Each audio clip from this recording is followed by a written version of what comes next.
परमपूज्य भारतरत्न डॉक्टर बाबासाहेब आंबेडकर या पुतळ्यासमोर जे परभणीत घटना घडली, त्या घटनेचा निषेध करून आम्ही या ठिकाणी रिपब्लिकन सेना आनंदराज आंबेडकर साहेबांनी जे महाराष्ट्र बंदची हाक दिली काल, त्यामुळे या पंढरपूर शहरामध्ये काल आम्ही इथल्या पंढरपूरच्या व्यापाऱ्यांना, या पंढरपूर शहरातील काही छोटे मोठे व्यापारी दुकानदार यांना काल आम्ही आवाहन केलं की डॉक्टर बाबासाहेब आंबेडकरांचे नातू आनंदराज आंबेडकर साहेब यांनी जे बंदची हाक दिली त्या तुम्ही आवाहन करून त्यांना आम्ही बंद करण्यास आवाहन केलेलं आहे। परंतु कालची जी घटना घडलेली आहे, जो व्यक्ती भीमसैनिक जो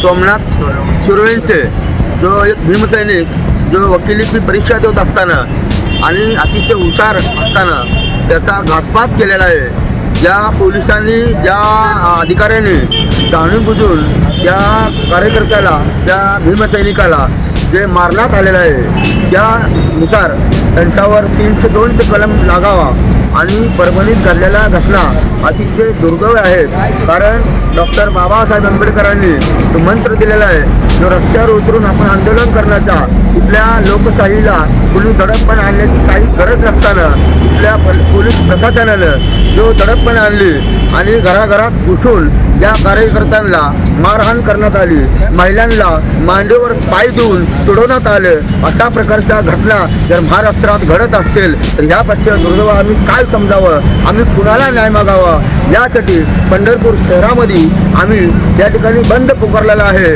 आणि येणाऱ्या आनंदराज आंबेडकर साहेबांनी आम्हाला सांकेतिक ही बंद पुकारायला लावलेला आहे। त्यामुळं आम्ही हे सगळं आंदोलन सांकेतिक पार पाडणार आहे। परंतु तिथल्या पोलिसांनी जे गुंडगिरी केलेलं आहे, ते परभणी जिल्ह्यामध्ये तिथल्या कार्यकर्त्यांना मारहाण केलेली आहे। अतिशय आम्हाला या घटनेचा वाईट वाटतंय।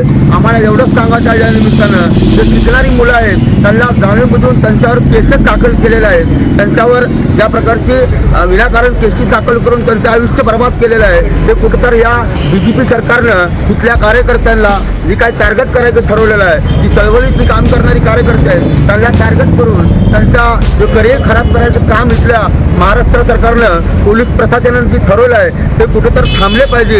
या निमित्तानं आम्ही पंढरपूर शहरामध्ये जो बंद पुकारलेला आहे तो बंदच आहे।